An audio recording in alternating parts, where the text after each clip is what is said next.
Hello students, welcome to learning 24 India. Class 10th जो हमारा आज का क्वेश्चन है, a train travels a distance 4 kilometre at a uniform speed. If the speed had been 8 kilometre or less, then it would have 3 hours more than to cover the same distance. We need to find the speed of the train. So इस question में सबसे पहले हमें assume करना है speed जो मान लो वो है वो x किलोमीटर पर आवर है।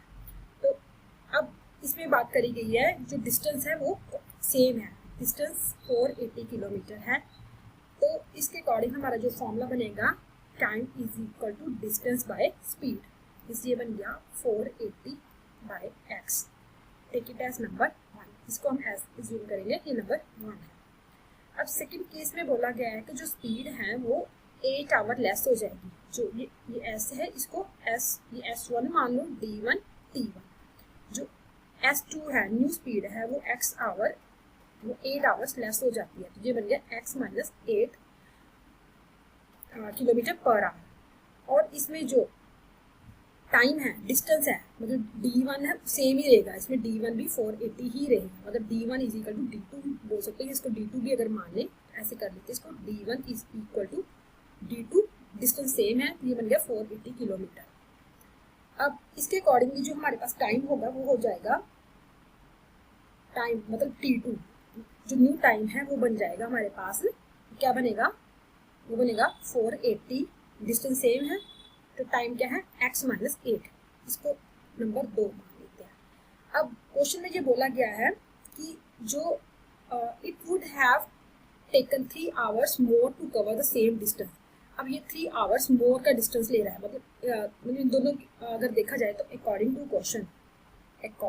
क्वेश्चन जो टाइम है वो अगर कुछ सिस्टम चेंज होने के कारण 3 आवर्स क्या लग रहे हैं, मोर लग रहे हैं। मतलब इन अदर वर्ड्स हम कह सकते हैं कि इन दोनों के जो T1 और T2 में जो डिफरेंस है वो कितना है, वो डिफरेंस कितना होगा, 3 आवर्स का होगा। मतलब नए में 480 by x minus 8 minus 480 by x, इन दोनों में कितना टाइम का फर्क है, 3 आवर्स का।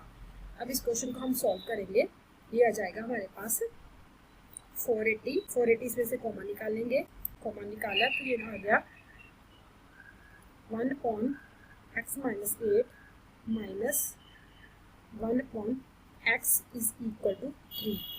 ये हमारे पास आ जाएगा 480 कॉमन आ गया, तो 480 एक्स इंटू एक्स माइनस 8। तो एक्स माइनस 8 यहाँ पे हमारे पास, अगर इस टर्म को इस टर्म से डिवाइड करेंगे तो यहाँ पर हमारे पास आ जाएगा x माइनस, ये इस टर्म को इस टर्म से डिवाइड करें तो x से x कैंसिल हो जाए, तो ये आएगा x माइनस माइनस प्लस 8। तो जब इसको कैलकुलेशन को सॉल्व करेंगे तो x से x कैंसिल हो जाएगा, तो ये हमारे पास आ जाएगा 480 into 8 x square minus 8x is equal to 3। यहाँ से हमारे पास आ जाएगा 480 into 8 is equal to 3 into x square minus 8x। यहीं से हम कैलकुलेशन थोड़ी सी और इजी कर लेते हैं। 480 multiply 8 x square minus 8x, तो ये आएगा 3 1 इज 3, 3 6 इज 18, 0। 16 को 8 से मल्टीप्लाई करें तो ये हमारे पास आएगा 128 0 is equal to x square minus 8x। ये जो क्वाड्रेटिक इक्वेशन हमारे पास बनेगी, 0 is equal to x square minus 8x minus 1280। ये हमारे पास जो है वो रिक्वायर्ड इक्वेशन होगी, मतलब जो क्वाड्रेटिक इक्वेशन रिक्वायर्ड होगी वो होगी x square minus 8x minus 1280 is equal to 0, 1280 is equal to 0। तो ये हमारा क्वाड्रेटिक का इक्वेशन फॉर्म होगी। Thank you students.